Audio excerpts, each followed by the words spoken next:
Good morning. Carolyn Carpenter with Hollywood Gatekeepers. We are going to talk today about the path of a screenplay, the path of a script. What happens? What goes on when someone writes a script? We're going to cover that today with Hollywood Gatekeepers. You ready? So, a screenplay is written. And that's the beautiful thing. That is the job creator. I love it. I saw someone post that writers are job creators. Absolutely true. I love this concept that the writer is the one, they create the world, right? The writer creates the world, and pretty soon you get readers involved and the directors and actors, and pretty soon you have people looking for props. The writer, it all starts with the writer. I get excited and my eyes water. It all starts with the writer, and the writer just starts creating that script, and then the world is created. And then that script, then what do? They're like, I've got my script. What do I do next? There's so many things that you can do once you have your script. You can produce it yourself. You can submit it to contests to get some traction. You can submit it to agents, lawyers, managers. If you know any producers, you can submit it there. There's a lot of sites you can submit to, like Inktip. There's just a lot of ways that you can get your screenplay out into this world.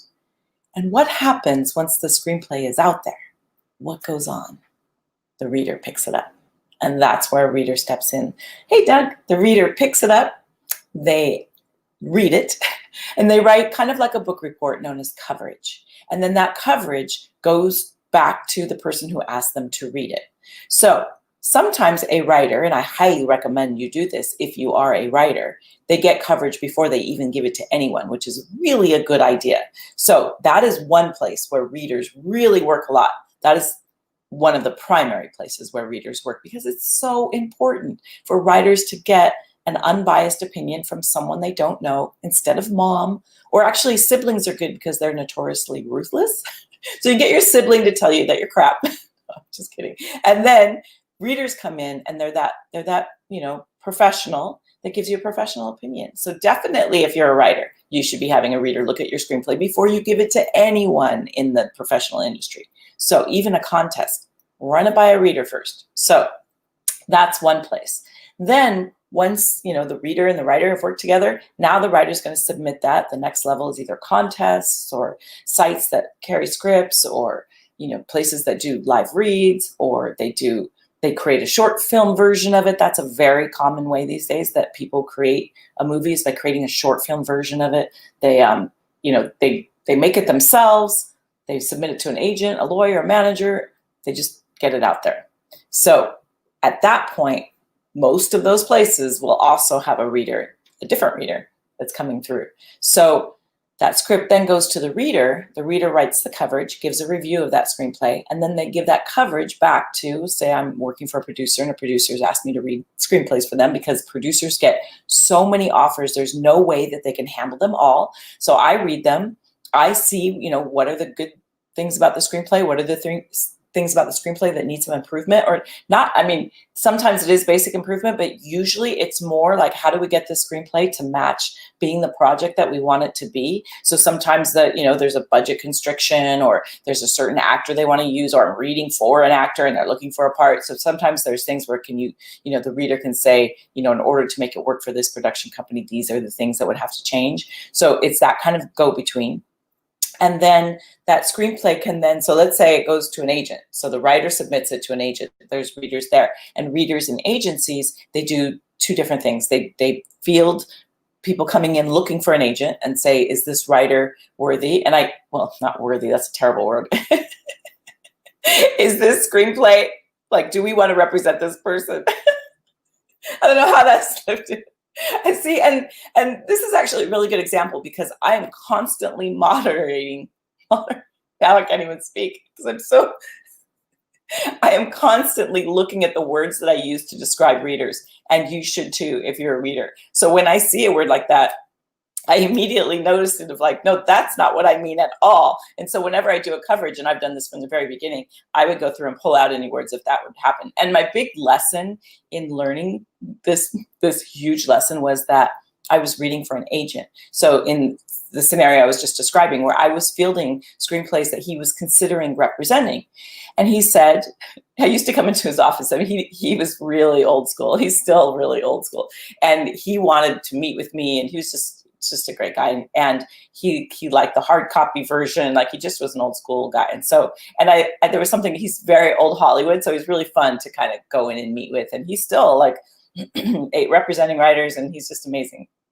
I believe that Quentin Tarantino refers to him in movies sometimes because he's kind of this iconic person in Hollywood. So, but I have a non-disclosure with him. So I would come in and I couldn't even find him in his office. He had this little boutique office, and I'd be like, "Are you in here?" But there's so many screenplays. I'd hear a voice, "I'm back here." I'd be like, "Oh, hi." So he was like, "Can you just write on the back of the screenplay just a couple of words? You don't need to do a full coverage. Just write on the back." And he goes, "And just, be brutal. It's fine. Just, write." And I was brand spanking new. And so I'd write on the back of the screenplay, funny, clever, lame, like just little words like trite, And then like I was doing this for a while, and this is like one of my first jobs. I was doing it for a while, and then I was like, do you just look at those words and that's how you make your decision? He goes, "Oh, no, I send it back to the writer."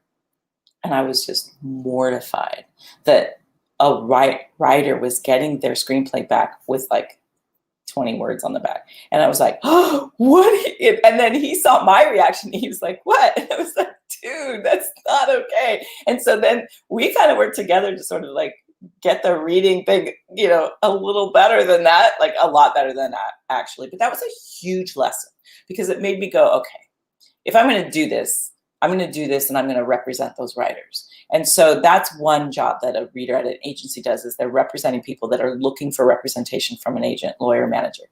And so the other job that you do is once they say, if all my words were swell, if I had 20 great words, then it would be like, okay, what's the next step? So the next step that you do as a reader for an agency is that you are helping them improve the screenplay so that then they can take that screenplay to the next step, which is the agency contacting a producer, contacting the people that they know and saying, contacting actors, whatever it might be, here's the screenplay that we are submitting to you.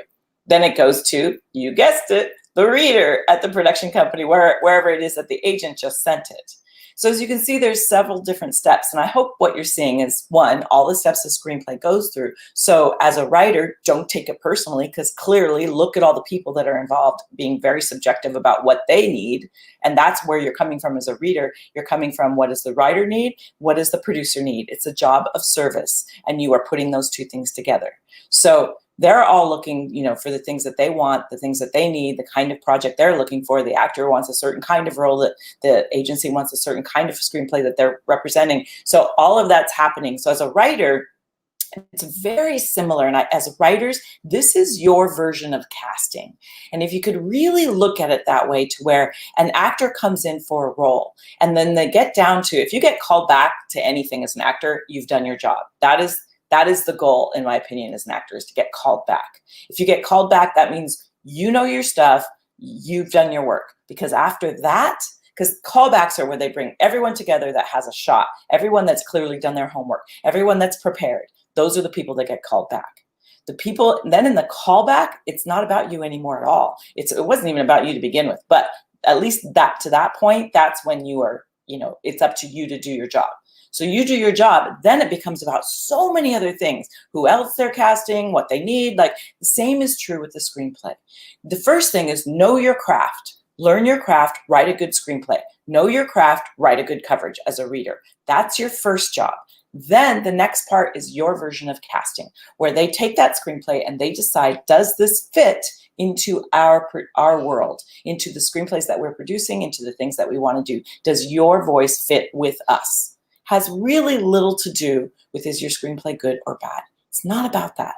And we've had producers write letters to our readers saying it's not about that. We've had Bobby Moresco, Oscar winner, say that verbatim to our students. Like, no. It's not about how smart you are. It's not about how clever you can be. It's about the story. Get it right. Like, really represent it right. Because that's where the voice of the reader is reflecting the voice of the writer, is getting connected to that production company.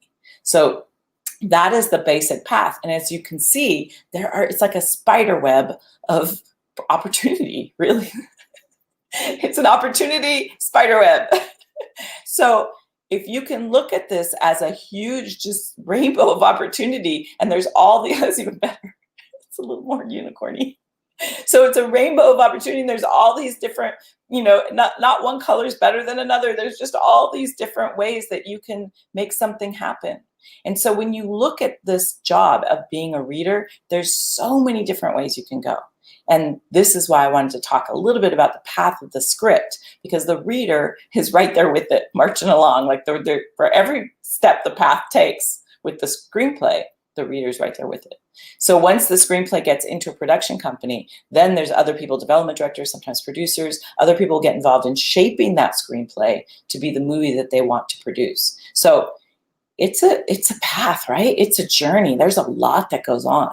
And so that's why we decided, let's train that first level of reader, because that level of reader is also the producers of tomorrow. Like, it's very common. Sometimes readers love the reading process, and you can definitely do that as your career, is reading screenplays. It's awesome. It's so, it's totally on your own time. It's more flexible than a lot of the other jobs, because once you get into development and that kind of thing, your schedule becomes a little more harried. And so that's another reason why we also talk a lot about creating your own schedule, holding down, really learning your boundaries, really figuring out how to plan your life, because it's going to make a difference. So there's just so many ways you can move into development, producing, you can agents, lawyers, there's so many ways that being a reader can improve your life and create a career.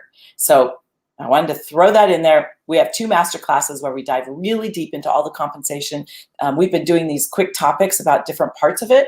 And in the master class, we pretty much cover all of it. And I also stay as long as you'll stay. Like we get every time to we're just hanging out. People are asking me about my Save the Cat book. I mean, we just start hanging out. So that happens during every master class. So there are only two, my lord. There are only 2 master classes left for 2020. So you definitely want to pop in there, HollywoodGatekeepers.net/masterclass. Join us. We have 2 more dates left. One is this evening or this afternoon, depending on where you are. And the other one is tomorrow. So jump on in there. This is on Tuesday. Talking about Tuesday evening, Wednesday at noon, all Pacific time.